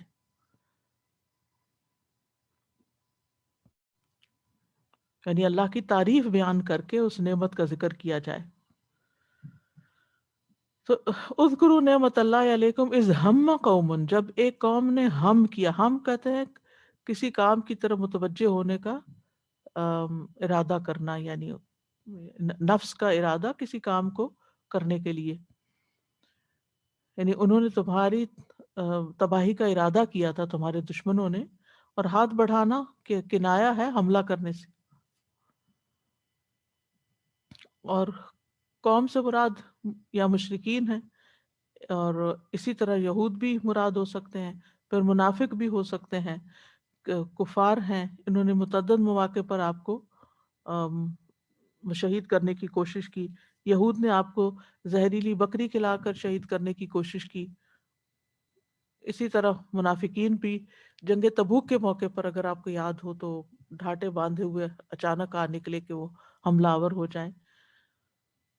فَكَفَّ أَيْدِيَهُمْ عَنْكُمْ، تو اللہ سبحانہ وتعالیٰ نے دشمن کی سازشوں کو روک دیا۔ اللہ اکبر۔ اور آپ دیکھیے کہ اللہ کو پتہ ہوتا ہے کہ کس انسان کی طرف کیا مشکل آ رہی ہے، تو اگر انسان عافیت مانگتا رہے اور اللہ کو راضی کرتا رہے تو اللہ سبحانہ وتعالیٰ غیب سے مدد کرتا ہے۔ اور جب ہم شکر ادا کریں نا تو صرف ان نعمتوں کا نہ کریں، صرف ان نعمتوں کا نہ کریں جو ہمیں نظر آتی ہیں، ان کا بھی کریں جو ہمیں خود بھی خبر نہیں کہ ہمارے اوپر کیا کیا نعمتیں ہو چکی ہیں۔ بے خبر ہیں ہم اللہ تعالیٰ کے فضل و احسان سے، کہ جو ایسے موقعوں پر مدد کرتا ہے کہ ہمارا دھیان بھی ادھر نہیں جاتا، شکر تو کیا کریں گے۔ واتقوا اللہ، اور اللہ کا تقوی اختیار کرو۔ وعلی اللہ فلیتوکل المؤمنون، اور اللہ ہی پر مومنوں کو توکل کرنا چاہیے۔ توکل کا کیا معنی ہوتا ہے؟ کہ اللہ کی ذات پر بھروسہ کرتے ہوئے اپنے معاملات اس کے سپرد کر دینا۔ سوچئے کون سی چیز آپ کو فکر مند کرتی ہے؟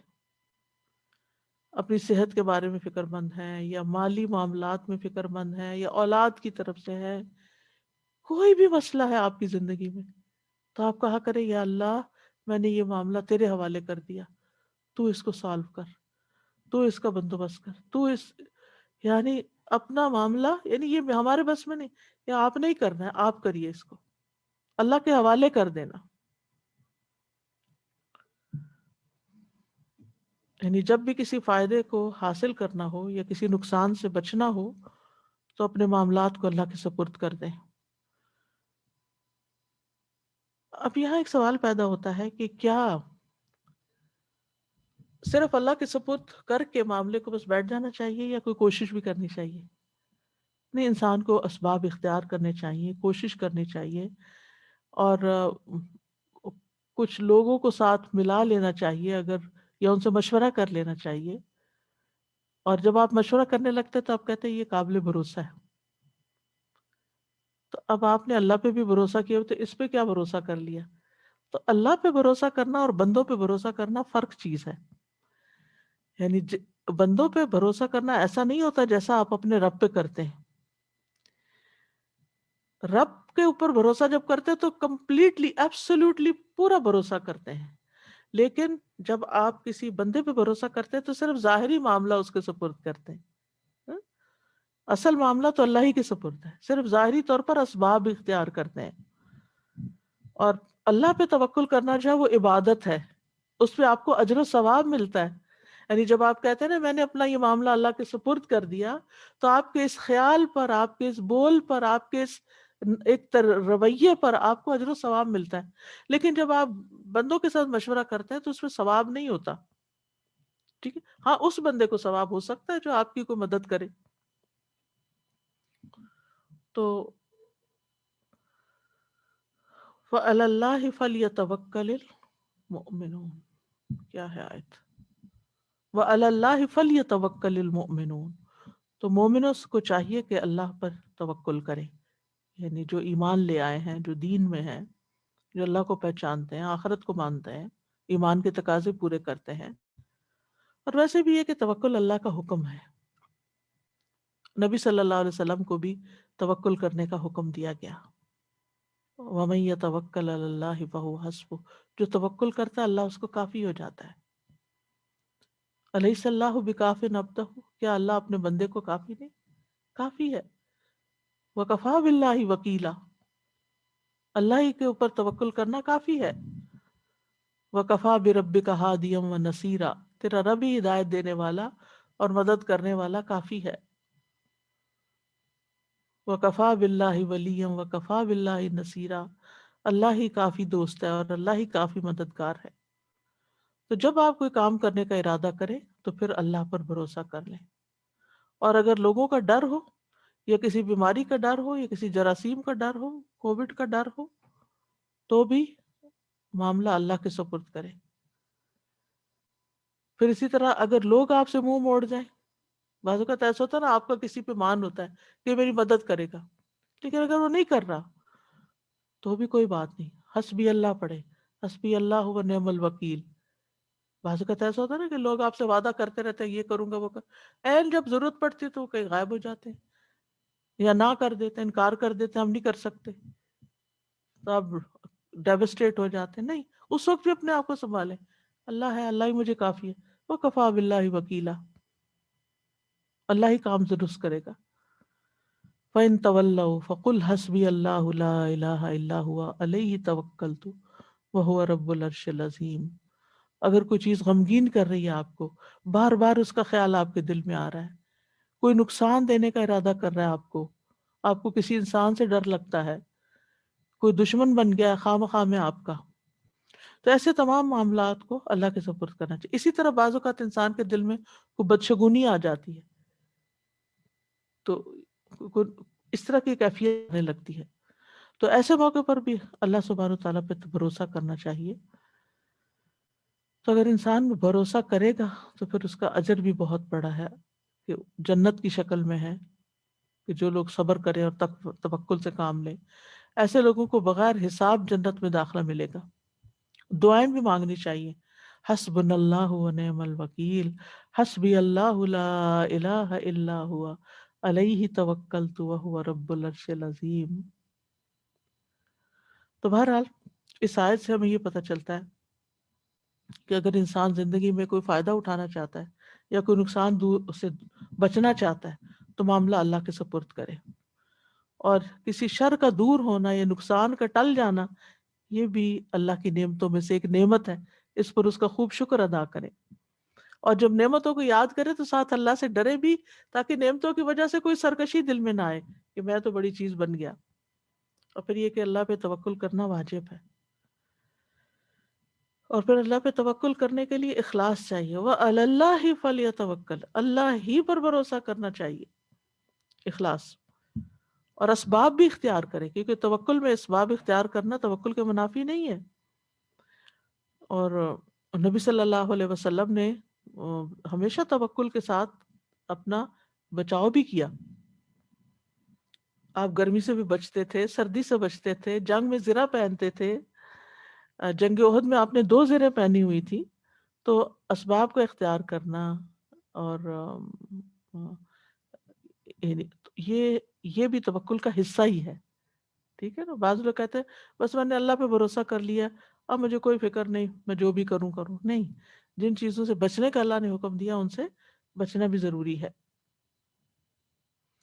ہاں، اگر آپ کے پاس اسباب ہیں ہی نہیں اور اختیار کر ہی نہیں سکتے تو اس کا مطلب نہیں کہ اب آپ بھروسہ نہ کریں، آپ خالصتاً اللہ سبحانہ تعالیٰ پر توکل کریں. اسی طرح یہ کہ بعض اوقات انسان کے اوپر کوئی ایسی مشکل آ جاتی ہے کہ جس کا اس کے پاس کوئی حل اس کو سمجھ ہی نہیں آتا، تو بھی مایوس نہ ہو، اللہ پہ بھروسہ کریں، اللہ تعالیٰ راستہ نکال دے گا.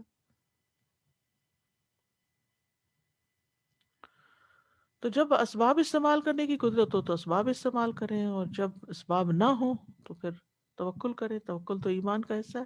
فَلْيَتَوَكَّلِ الْمُؤْمِنُونَ. اور اللہ پر بھروسہ نہ ہونا، توکل نہ ہونا، یہ ایمان کی کمزوری کی علامت ہے.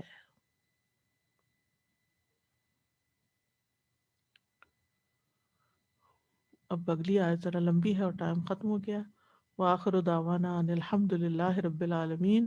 سبحانک اللہم وبحمدک، اشہد ان لا الہ الا انت، استغفرک واتوب الیک. السلام علیکم ورحمۃ اللہ وبرکاتہ. اللهم صل على محمد وعلى آل محمد كما صليت على إبراهيم وعلى آل إبراهيم إنك حميد مجيد. اللهم بارك على محمد وعلى آل محمد كما باركت على إبراهيم وعلى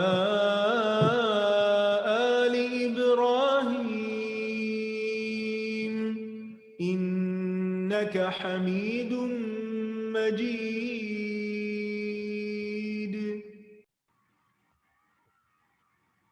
اعوذ باللہ من الشیطان الرجیم. بسم اللہ الرحمن الرحیم. السلام علیکم ورحمۃ اللہ وبرکاتہ. الحمدللہ ہمارا آج کا لیسن مکمل ہوا. ہم نے آیا نمبر 7 سے سٹارٹ کیا، اور کون سی آخری آیت تھی ہماری؟ 11. الحمدللہ. مین چیزیں دیکھ لیتے ہیں، دعا کر لیتے ہیں. رب اشرح لی صدری ویسر لی امری واحلل عقدۃ من لسانی یفقہوا قولی. آج ہم نے جو سیکھا اس میں بات تھی وعدوں کی، عہد کی، میثاق کی. تو میثاق کو لے کے انسان کا، یا وعدوں کو، عمومی وعدوں کو لے کے یا عہد باندھنے کو لے کے انسان کا رویہ کیا ہونا چاہیے؟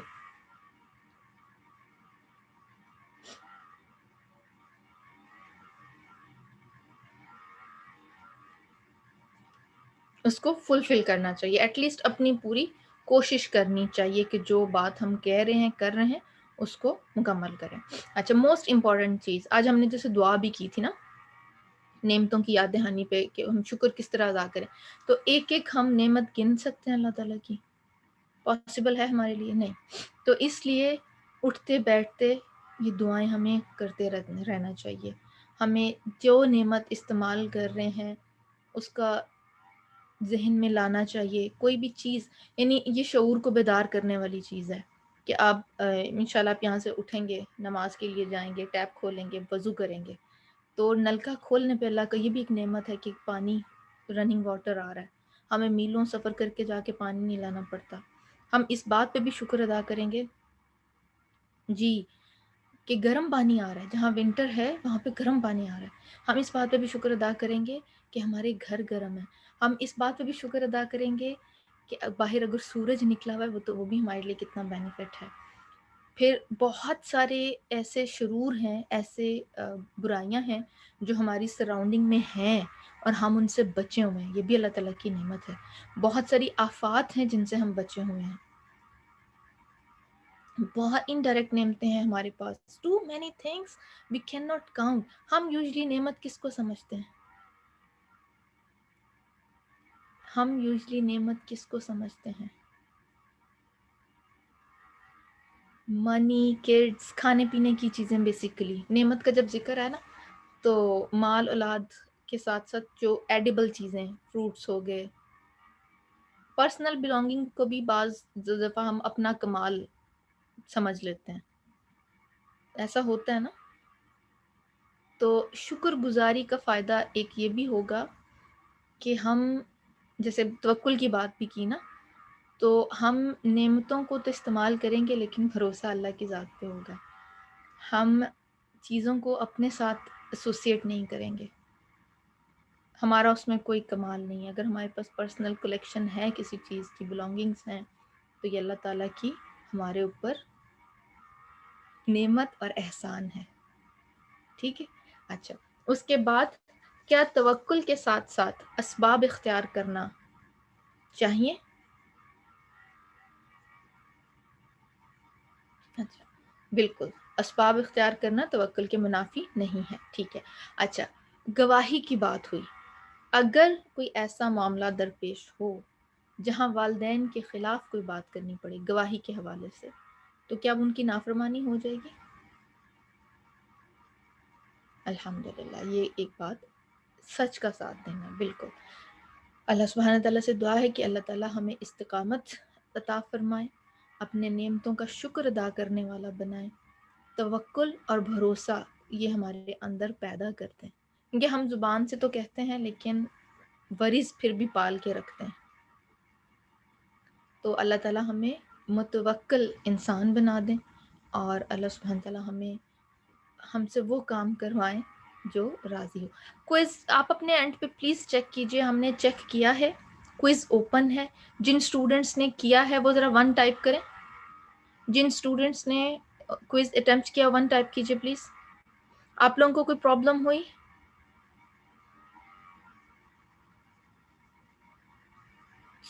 ہم نے دوبارہ چیک کیا ابھی کلاس کے دوران ہی.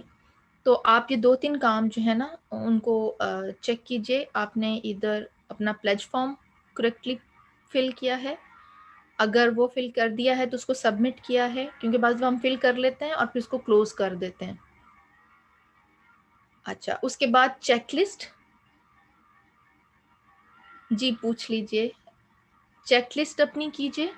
اگر اس کا آپ نے ایک بھی کوسچن نہیں کیا تو وہ آ جائے گا. جی. اچھا، انگلش کوئز کے بارے میں تھوڑا سا پیشن آپ دکھا سکتے ہیں؟ تھوڑا سا مجھے پیشن کہہ رہی ہوں، پیشنس دکھا سکتے ہیں؟ کیونکہ تھوڑا سا جیسے آپ کو پتہ ہے کہ آپ کا ہر ویک کوئز ہم بالکل آپ کو فریش کوئز دے رہے ہیں، تو ہم بھی آپ لوگوں کی طرح جو ہیں وہ ہیومن بینگ ہے، رائٹ؟ تو اگر آپ کوئز کرنے میں ڈیلے کر سکتے ہیں تو ہم تھوڑا سا مارجن ہمیں بھی دے دیا کیجیے، صحیح ہے؟ پینک نہیں ہوا کریں، کوئز آپ کے پاس ہی آنا ہے، ہم نے اپنے پاس رکھ کے کیا کرنا ہے جب وہ ریڈی ہو جائے گا. No just pick one language. Don't do that کہ آپ نے ایک کوئز انگلش میں کیا اور ایک اردو میں کیا. آپ کو اندازہ نہیں ہے کہ ریزلٹ کمپائل کرتے ہوئے کتنی پرابلم ہوتی ہے. پک ون لینگویج، ٹھیک ہے؟ پک ون لینگویج اور اسی میں آپ نے کرنا ہے. آپ انگلش کا کر رہی ہیں تو کائنڈلی گو ود انگلش، ٹھیک ہے؟ یہ پنگ پونگ نہیں کرنا please. Do Ehsan with us, ٹھیک ہے؟ Where you can inform if not private message کیجیے ہمیں، ٹھیک ہے؟ گروپ میں جو ہے نا پینک یا کیوس کریٹ ہو جاتا ہے اس سے. جب دیکھیں 5 اسٹوڈنٹ نے کیا اور ایک اسٹوڈنٹ کا کوئی ایشو ہے، تو جب آپ مین گروپ میں ٹائپ کرتے ہیں نا تو پھر وہاں پہ ایک کیوٹک سچویشن کریٹ ہو جاتی. بعض اسٹوڈنٹ ماشاء اللہ ہمارے اتنے متوکل ہوتے ہیں کہ وہ خود سے جا کے اس کو چیک نہیں کرتے، وہ اس ورڈ آف ماؤتھ کو لے لیتے ہیں کہ کوئز اوپن نہیں ہے اور وہ اسی کو